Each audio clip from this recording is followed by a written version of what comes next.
Hey guys, welcome back to some more AFK Arena. Today we're over on the YouTube account, and today we're doing a tier list with the 5 worst heroes within AFK Arena. Now, majority of these heroes have zero utility. We really haven't seen them any place, not even utilization within the tower for most of these. So let's go ahead and break this down, guys. Now, the first one that we're looking at brings us into the Lightbearer faction, which is Rigby. Now, overall, you can see, guys, even at this level, I do not have Rigby built. I don't use him for anything. I have not used him for anything. If you fought him in the Temple Rift, he is incredibly hard to deal with because of the healing factor that he has. But overall, in the warrior class before, they got a little bit of a rework with the Elder Tree.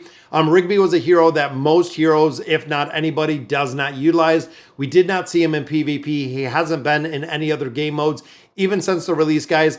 And overall, we thought coming out he would have some pretty cool abilities, which again, really didn't pan out when it came to building out these heroes. And ultimately, he just went to the wayside. I do not even use him, nor do I see him used within the Lightbearer tower. So unfortunately, he's at the point. I know he does take a little while to scale, but most players do not have him built. If you do not, I would not advise building him because we're looking at the 5 worst that we do have. Now, looking over at our Mauler faction, I have Khasos. You can see, guys, Khasos, never really built. The problem with him is he amplifies Life Leech. Life Leech is one of the most ineffective stats within AFK Arena. If an ally is shielding, it doesn't do anything, which is very tough. And also the damage as you start getting into higher levels, Life Leech really does not make a difference. But unfortunately, the Mauler team has been stuck with Life Leech. Now, as a result of this, guys, that is one of the primary reasons why it was so incredibly difficult to climb the Mauler tower, was the Life Leech ability that they gave. If you're an older player that have been around AFK Arena for a while, the Mauler tower since release has always been, for a majority of players, the most difficult tower that we have dealt with. And a lot of the Maulers, until recently when we started getting the awakened version of Brutus, Honesta, things of that nature, have we actually seen the ability to make solid progression within the tower. Then, of course, with the awakened version of Sophia, made it definitely different. Now, moving over to our Wilders, guys, we have Cirrus.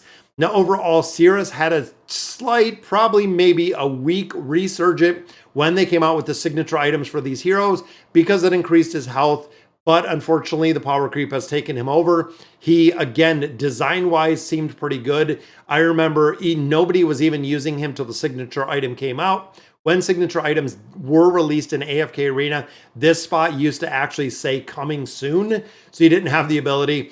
But again, he was very short-lived when he came out with the signature item. And since then, again, tower utilization, I do not use him for anything. And you can see it's funny that all of the bottom tier heroes, or the heroes that most players do not use, have level 1 signature items. So I just unlocked it, but they are level 1 heroes. I don't even, again, use them for anything within AFK Arena. Now, following Cirrus, one of the big disappointments, guys, that I absolutely love is Ulmus. Now, Ulmus, the tree Groot with Guardians of the Galaxy, one of my absolute favorite characters. I love the build. I love the design. Again, he was a tank, and he's a healer, and he is a crowd control monster. Now, very early game, he was kind of difficult to deal with, but then players soon learned that as soon as you had Athalia or you had anyone like Nara, you could destroy Ulmus with absolutely no problem. Just for the simple fact, he was a little bit of shielding, a little bit of crowd control, a little bit of healing, but he wasn't good at anything. And that's kind of the same vein that we see with Lucius, even though he does do it a little bit better because of the shielding aspect. Ulmus overall wasn't a hero that was very productive within AFK Arena, and unfortunately was not used anywhere. Now, going back to our Lightbearers, guys, we always do have to go to Oscar as our 5th and final one here. Now, Oscar, the True Gentleman, again, we thought he was going to be a good hero because ultimately the Ranger spec and also the Assassin was a really strong class. Even looking at the Abyssal Expedition, when you stack relics behind this hero, we still do not see any viability, which is kind of crazy. Even with, again, relics behind it, we've used him in the hunting field. We've used him in a bunch of different places. Overall, what they did with him, guys, is we were hoping that he would do damage. They scaled him too low.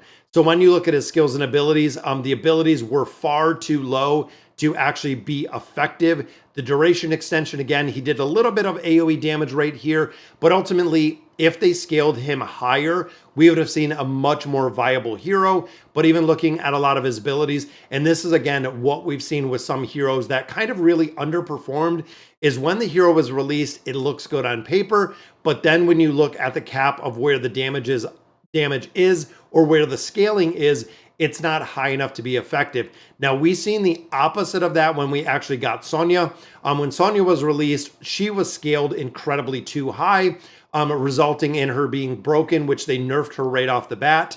If you guys remember when Sonya came out, she was a tank that was just amplifying the damage of every single hero, and she was doing literally 5-10x damage of your highest damage dealer, which was not meant to be done within a tanking spec. So again, a pretty interesting one. And we also did see the same exact thing with Lucretia. Now, when Lucretia was released, she was not effective at all. They quickly scaled up and ramped up her abilities just through I believe the following patch after Lucretia and Zafriel were released. So they scaled Lucretia higher, which made her one of the strongest and still one of the top tier heroes within AFK Arena that still crushes a lot of content. And one bonus one, guys, we had to do it. That is right. The only hero in AFK Arena that holds the golden trophy, that stands alone in his own tier list, that is Walker. Walker, the Lone Ranger Warrior. If most of you know the show, the Walker Texas Ranger, which is funny because he's not a ranger. It was one of the, I think, funniest characters that we've seen within AFK Arena. Again, looking at his scaling, not there at all because he's literally called the Lone Ranger, but he is a warrior. Another hero, again, we put relics behind him. We tried him in different game modes. We tried him in the Abyssal Expedition, even as the warrior class. Still almost zero utility within this hero. The effectiveness, unfortunately, was not there at all. And again, it goes to the scaling. He doesn't have enough HP, so even when the health falls below 60, chances are he's going to be killed, and he's going to be killed incredibly fast.